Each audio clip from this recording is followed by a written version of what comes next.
প্রিয় ছাত্ররা, আজকের দর্শনের ক্লাসে আমরা আলোচনা করব অমাধ্যম অনুমানের একটি গুরুত্বপূর্ণ ভাগ বিবর্তন বা ব্যবর্তন।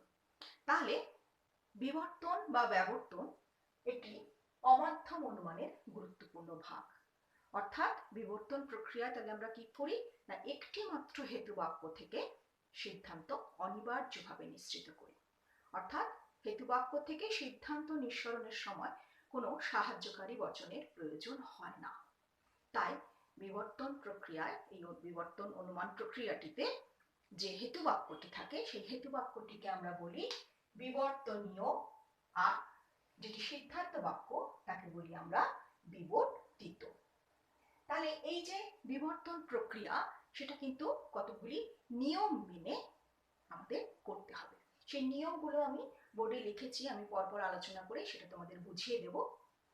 তার আগে বিবর্তনের যে সংজ্ঞা, সেই সংজ্ঞাটা একটু মন দিয়ে শোনো। আমি একটু সংজ্ঞাটা বলি, একটু শুনে নাও সংজ্ঞাটা, তারপরে আমি আস্তে আস্তে নিয়মগুলোর সাথে বিবর্তনের যে আকার, তার যে প্রক্রিয়া, সেই প্রক্রিয়াটা ব্যাখ্যা করব।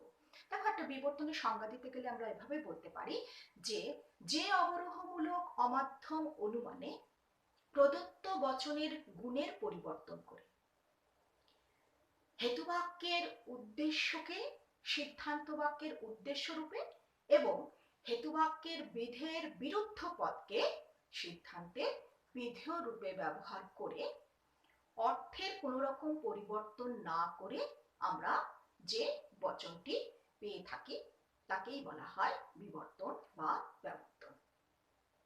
এখন এই বিবর্তনের যে সংজ্ঞা, সেই সংজ্ঞা থেকে মোটামুটি আমরা কি পেতে পারি না, বিবর্তনের যে নিয়মগুলি, সেই নিয়মগুলি খুব সহজেই পেতে পারি। মোট 4টে নিয়ম। তো এই 4টে নিয়ম আমরা প্রথম নিয়ম দেখব। দেখো, বিবর্তনের যে নিয়ম, তো প্রথম নিয়মটা হচ্ছে হেতুবাক্যের উদ্দেশ্য সিদ্ধান্তের উদ্দেশ্য হবে। অর্থাৎ হেতুবাক্য এবং সিদ্ধান্তের উদ্দেশ্য একই থাকবে। আমি এখানে এটা বিবর্তনের একটা আকার লিখে রেখেছি, এটাকে আমরা বলতে পারি বিবর্তনের আকার। তো এই আকারটাতে আমরা দেখব যে এই প্রথম নিয়মটা কিভাবে প্রযোজ্য হয়। বিবর্তনীয় মানে হচ্ছে কি বললাম, বিবর্তনের হেতুবাক্য, তাকে বলা হয় বিবর্তনীয়।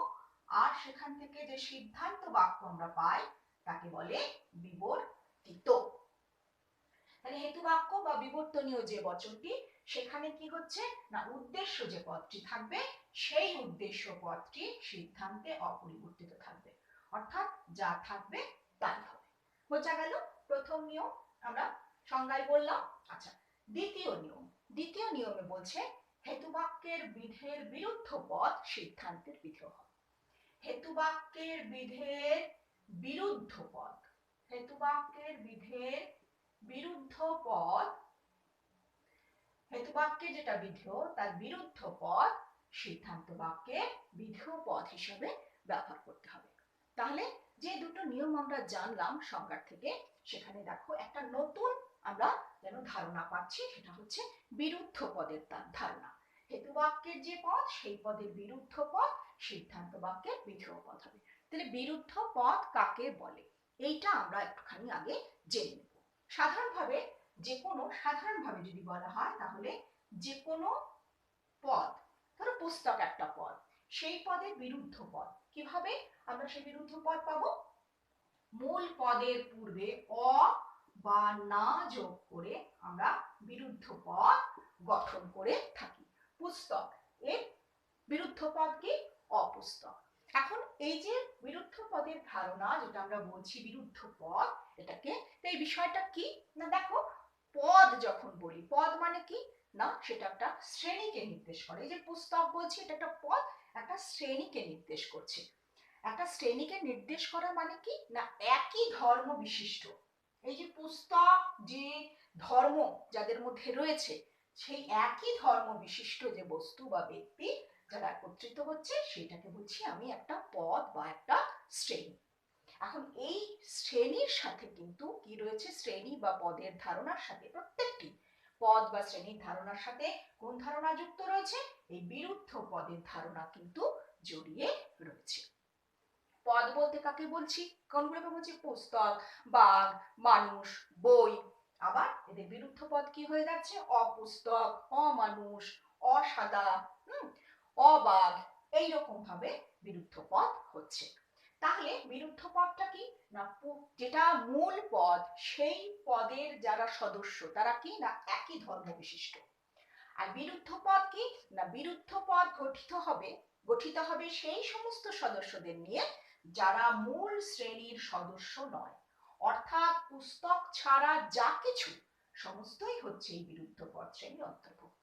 অর্থাৎ তাকে গঠন করছে কিভাবে? অ বা না যোগ করে। তাহলে পুস্তক, অপুস্তক।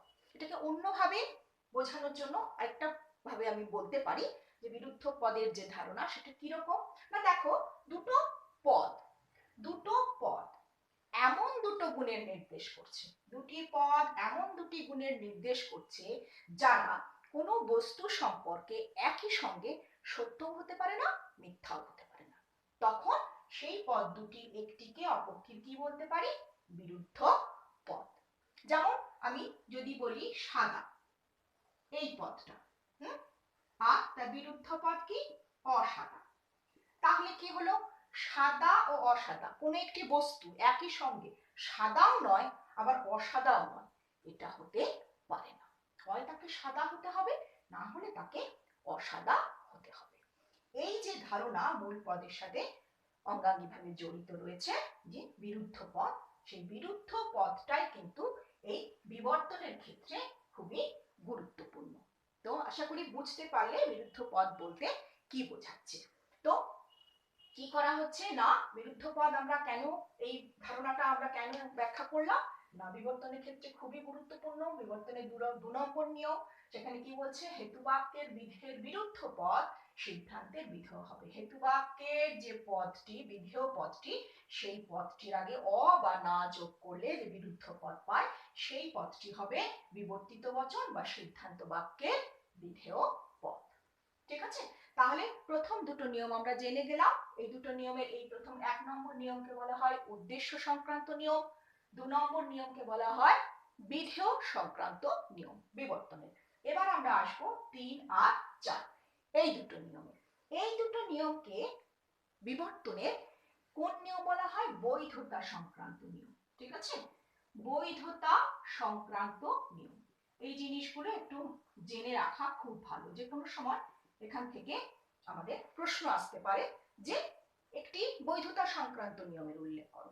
কোনটা কোনটা বৈধতা সংক্রান্ত নিয়ম? 3 নম্বর আর 4 নম্বর। এবার দেখি আমরা যে 3 নম্বর এবং 4 নম্বর নিয়মে কি বলা হচ্ছে। 3 নম্বর নিয়মে বলা হচ্ছে যে বিবর্তনের ক্ষেত্রে হেতুবাক্য ও সিদ্ধান্তের গুণ ভিন্ন হবে। ভিন্ন হবে মানে আলাদা হবে। তার মানে হেতুবাক্য যদি সদর্থক হয় তাহলে সিদ্ধান্ত কি হবে? নমর্থক। আর হেতুবাক্য যদি নমর্থক হয় তাহলে সিদ্ধান্ত কি হবে? সদর্থক, আলাদা হবে। চতুর্থ নিয়ম কি বলছে? চতুর্থ নিয়ম বলছে হেতুবাক্য ও সিদ্ধান্তের পরিমাণ অভিন্ন হবে। হেতুবাক্য সিদ্ধান্তের পরিমাণ অভিন্ন হবে মানে একই থাকবে। হেতুবাক্য যদি সামান্য হয়, সিদ্ধান্ত পরিমাণ সামান্য হবে। হেতুবাক্যের পরিমাণ যদি বিশেষ হয় তাহলে কিন্তু সিদ্ধান্তের পরিমাণও বিশেষ হবে। এই হচ্ছে 4টি নিয়ম। সেই 4টি নিয়মের মধ্যে প্রথম নিয়মটি হচ্ছে উদ্দেশ্য সংক্রান্ত নিয়ম, দ্বিতীয়টা হচ্ছে বিধেয় সংক্রান্ত নিয়ম, আর তৃতীয় এবং চতুর্থকে আমরা বলছি বৈধতা সংক্রান্ত নিয়ম। তাহলে বোঝা গেল যে বিবর্তন প্রক্রিয়াটি, অনুমান প্রক্রিয়াটি এই 4টি নিয়ম অনুসরণ করে সম্পন্ন হবে। তাহলে এবার আমরা দেখি, চলো এ ই আই ও এই যে 4টি নিরপেক্ষ বচন, এই নিয়মগুলো অনুসরণ করে সেই বচনগুলির বিবর্তিত রূপ আমরা কি পাই। এ ই আই ও 4টি বচনের আমি উদাহরণ নেব এবং পরপর দেখব নিয়মগুলো অনুসরণ করে, 4টি নিয়ম অনুসরণ করে আমরা সেখান থেকে কি বিবর্তিত রূপ পেতে পারি। প্রথমেই নিই বিবর্তনীয় বচন এ, নিলাম একটি উদাহরণ, সকল মানুষ হয় মরণশীল।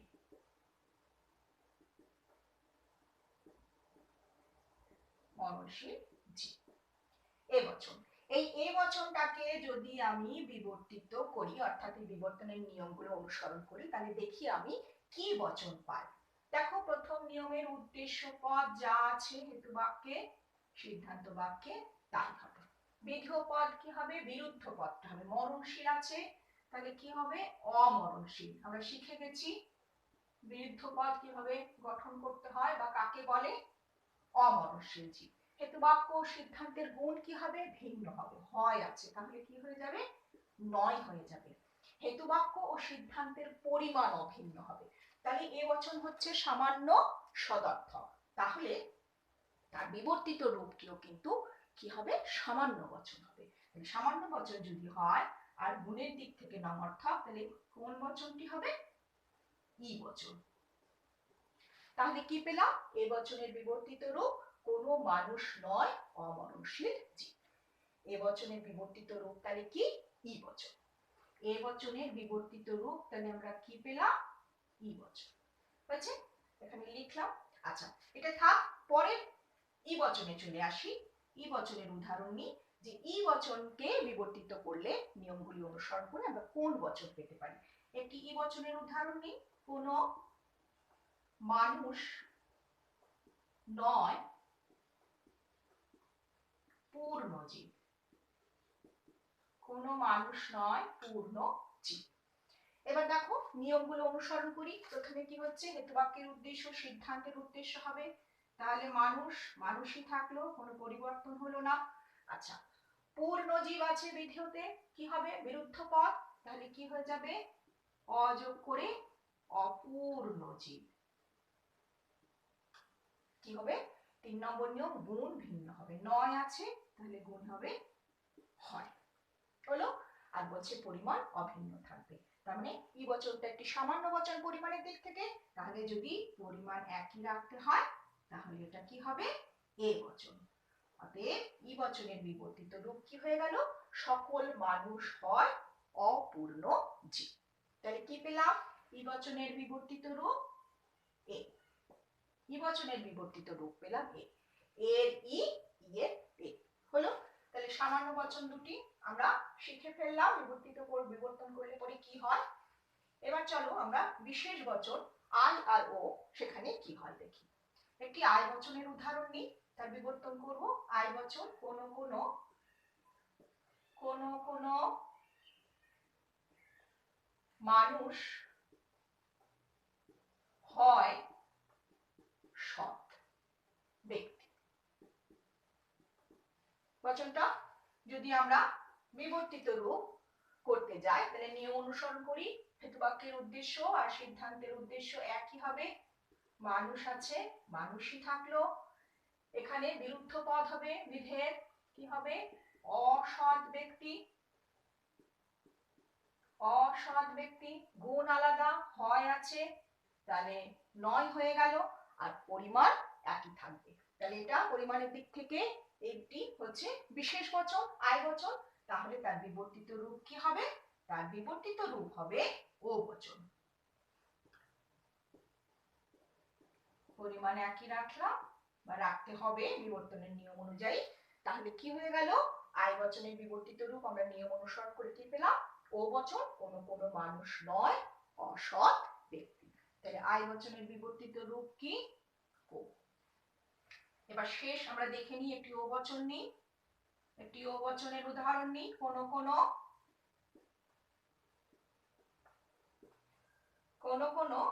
মানুষ নয় স্বার্থপর ব্যক্তি। ও বচনের উদাহরণ নিলাম। নয় স্বার্থপর ব্যক্তি। চলো এবার দেখি নিয়ম অনুসরণ করলে পরে ও বচনের বিবর্তিত রূপ আমরা কি পেতে পারি। উদ্দেশ্য, হেতুবাক্যের উদ্দেশ্য আর সিদ্ধান্তের উদ্দেশ্য একই হবে। মানুষ মানুষই থাকবে। আচ্ছা, স্বার্থপর ব্যক্তিটা বিরুদ্ধ পদ হয়ে যাবে অস্বার্থপর ব্যক্তি। হলো? গুণ আলাদা হবে, নয় আছে, হয় হয়ে যাবে, পরিমাণ একই থাকবে। তাহলে ও বচনটা হচ্ছে বিশেষ বচন, তাহলে তার থেকে বিবর্তিত করে যে বচনটি পাবো সিদ্ধান্তে সেটিও বিশেষ বচন হবে। তাহলে সদর্থক আছে, তাহলে বিশেষ সদর্থক অর্থাৎ ও বচন। তাহলে ও বচনের বিবর্তিত রূপ কি পেলাম? আই বচন। কোন মানুষ হয় অস্বার্থপর ব্যক্তি। এখানে লিখি পরপর, তাহলে ও বচনের বিবর্তিত রূপ হচ্ছে আই। তাহলে দেখো বিবর্তনের যে সংজ্ঞা আমরা পেলাম আর বিবর্তনের যে নিয়ম, সেই নিয়মগুলো বুঝে নিয়ে আমরা কি পেলাম? এ বচনের বিবর্তিত রূপ ই, ই বচনের বিবর্তিত রূপ এ, আই বচনের বিবর্তিত রূপ ও, আর ও বচনের বিবর্তিত রূপ হচ্ছে আই। এটা হচ্ছে সমগ্র যে বিবর্তন প্রক্রিয়া তার একটা রূপ আমরা এখানে কি করলাম? ব্যাখ্যা করে জানতে পারলাম। তো এটা গেল বিবর্তনের একটা যথাযথ যে বিবর্তন প্রক্রিয়া তার সম্পূর্ণ আলোচনা। তো এই বিবর্তন প্রক্রিয়ার পাশাপাশি কিন্তু প্রথাগত বিবর্তনের পাশাপাশি আমাদের একজন যুক্তিবিদ বা তর্কবিদ, যুক্তিবিদ বেইন, আমি এটা একটু মুছি, যুক্তিবিদ বেইন একটি অন্যরকম বিবর্তনের কথা আমাদের বলেছেন। যুক্তিবিদ বেইন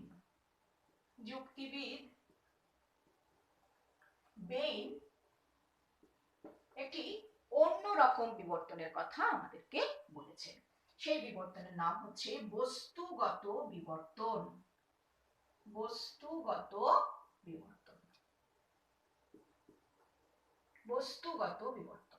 এখন এই যে বস্তুগত বিবর্তন, এই বিবর্তনটা ক্ষেত্রে কি করা হয় বা যুক্তিবিদ বেইন এই বিবর্তনের যে প্রক্রিয়াটি, সেই প্রক্রিয়াটি কিভাবে সম্পন্ন করার কথা বলেছেন? না, এখানে কিন্তু আকারগত পরিবর্তনের দিকে তিনি খেয়াল করেননি বা খেয়াল রাখেননি বা করতে চাননি। আকারগত পরিবর্তনের যে রূপ, সেই রূপ তিনি মানেননি। তিনি যে বিষয়টার উপরে বিশেষভাবে গুরুত্ব দিয়েছে সেটা হচ্ছে বিবর্তন প্রক্রিয়ায় যে বচনটির বিবর্তন করা হবে তার অর্থের উপরে তিনি গুরুত্ব দিয়েছেন, বা বাস্তব অভিজ্ঞতার উপর, অর্থ বা বাস্তব অভিজ্ঞতার উপরে তিনি এই প্রক্রিয়াটিতে বিশেষভাবে জোর দিয়েছেন। তো এই যে বস্তুগত বিবর্তন, সেই বস্তুগত বিবর্তনের যে সংজ্ঞা, সেই সংজ্ঞাটিকে আমরা এভাবে বলতে পারি, যে বিবর্তন প্রক্রিয়ায় প্রদত্ত বচনের আকারগত বিবর্তন না করে তার অর্থের ওপর বিশেষভাবে জোর দেওয়া হয়, আর বাস্তব অভিজ্ঞতার সাহায্যে প্রদত্ত বচনটিকে বিবর্তন করা হয়, তাকেই বলা হয় বস্তুগত বিবর্তন। তাহলে আকারগত পরিবর্তনের কথা এখানে বলা হচ্ছে না, সম্পূর্ণটাই অর্থের উপরে জোর দেওয়া হচ্ছে প্রদত্ত বচনের, এবং বাস্তব অভিজ্ঞতাকে কেন্দ্র করে প্রদত্ত বচনটিকে বিবর্তন করা হচ্ছে। কি রকম? আমি একটা উদাহরণ দিলে তোমাদের কাছে বিষয়টা পরিষ্কার হবে। দেখো, বস্তুগত বিবর্তনের উদাহরণে যুক্তিবিদ বেইন বলেছেন শীত হয় কষ্টদায়ক। ঠিক আছে, এখান থেকে তিনি বিবর্তন করছেন, বস্তুগত বিবর্তনের সাহায্যে বিবর্তিত রূপ করছেন গরম হয় আরামদায়ক।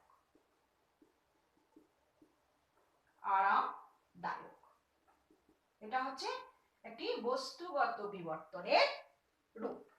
আর একটি উদাহরণ দিই, যুদ্ধ হয় অমঙ্গল সূচক। যুদ্ধ হয় অমঙ্গল সূচক। এর বস্তুগত বিবর্তন করে যুক্তিবিদ বেইন যেটা বলছেন সেটা পেতে পারি আমরা কি? না, শান্তি হয় মঙ্গল সূচক। শান্তি হয় মঙ্গল সূচক। এটিও একটি বস্তুগত বিবর্তনের উদাহরণ। দেখো, এখানে যে বস্তুগত বিবর্তনের কথা যুক্তিবিদ বলেছেন সেখানে কিন্তু কি করা হচ্ছে? যে বচনটিকে বিবর্তিত করা হচ্ছে তার অর্থের উপরে নির্ভর করতে হচ্ছে এবং বাস্তব অভিজ্ঞতাকে কাজে লাগিয়ে এই বিবর্তিত বচনটির রূপ আমরা পাচ্ছি। বিবর্তনীয় বচন থেকে বিবর্তিত বচনের বা হেতুবাক্য থেকে সিদ্ধান্ত বাক্যে আসার জন্য যেটা সবচেয়ে বেশি দরকার সেটা হচ্ছে বাস্তব অভিজ্ঞতা বা বচনের অর্থ জানার এখানে প্রয়োজন হচ্ছে। তাহলে যে যথাযথ বিবর্তন প্রক্রিয়ার নিয়ম আমরা পেয়েছি, সেই যথাযথ যে বিবর্তন, সেই বিবর্তনের নিয়মগুলো কিন্তু এই বস্তুগত বিবর্তনে মেনে চলা হয়নি। কিরকম ভাবে হয়নি? দেখো, বিবর্তনে 1 নম্বর নিয়ম, হেতুবাক্যের উদ্দেশ্য সিদ্ধান্তের উদ্দেশ্য হবে। বস্তুগত বিবর্তনে কি হচ্ছে? দেখো, যেটি হেতুবাক্যের উদ্দেশ্য তার বিপরীত পদ, এই পদটাই এখানে হওয়ার কথা বিবর্তনের নিয়ম অনুযায়ী, তা হয়নি। তার বিপরীত পদ এখানে উদ্দেশ্য হিসেবে সিদ্ধান্তে ব্যবহার করা হচ্ছে, এখানেও এখানে। বিপরীত পদ। তাহলে কি হলো, প্রথম নিয়মটা কিন্তু বস্তুগত বিবর্তন মানলো না। দ্বিতীয় নিয়ম, হেতুবাক্যের বিধেয়ের বিরুদ্ধ পদ সিদ্ধান্তের বিধেয় হবে। এখানে কিন্তু বাস্তব অভিজ্ঞতার সাহায্যে কি করা হয়েছে, যেটি বিধেয় পদ হেতুবাক্যে তার বিপরীত পদকে কি করা হয়েছে, সিদ্ধান্ত বাক্যে বিধেয় হিসাবে ব্যবহার করা হয়েছে। অর্থাৎ যেটি বিরুদ্ধ পদ হিসাবে ব্যবহার করার কথা সিদ্ধান্ত বাক্যে হেতুবাক্যের বিধেয় পদকে, সেটাও কিন্তু এখানে করা হয় না। তাহলে দ্বিতীয় নিয়মও কিন্তু বিবর্তনের দ্বিতীয় নিয়মও এই বস্তুগত বিবর্তন মানেনি। তৃতীয় নিয়ম, হেতুবাক্য সিদ্ধান্তের গুণটা আলাদা হবে। এখানে কিন্তু দেখো একই আছে, আলাদা হওয়ার কথা, আলাদা কিন্তু হয়নি। তাহলে 3 নম্বর নিয়মও কিন্তু এখানে মানা হয়নি। আর বিবর্তনের ক্ষেত্রে যেটা হয়ে থাকে, যে বচনটির বিবর্তন করছি তার থেকে যে বিবর্তিত রূপ, সেখানে বচনটির অর্থ জানার কোনো প্রয়োজন হয় না বা বাস্তব অভিজ্ঞতা ভিত্তি করার কোনো প্রয়োজন হয় না। কিন্তু বস্তুগত বিবর্তনে কিন্তু সেই বিষয়টার উপরেই জোর দিয়ে সমগ্র বিবর্তন প্রক্রিয়াটি সম্পন্ন করা হয়েছে। সেজন্য আমাদের যুক্তিবিদ্যার যেটা যথাযথ বিবর্তন প্রক্রিয়া, সেই বিবর্তন প্রক্রিয়ার যে নিয়ম, সেই নিয়ম কিন্তু বস্তুগত বিবর্তনে মানা হয়নি। সেজন্য বস্তুগত বিবর্তনকে যথাযথ বিবর্তন বলা যায় না। এবং এই বিবর্তন প্রক্রিয়াতে যে দোষটি হয় করলে পরে বিবর্তন প্রক্রিয়া, সেটিকে বলা হয় বস্তুগত বিবর্তন জনিত দোষ। বোঝা গেল বস্তুগত বিবর্তন কাকে বলছে এবং সেটা কেন যথাযথ নয়। তাহলে আজকের ক্লাসের আলোচনা এই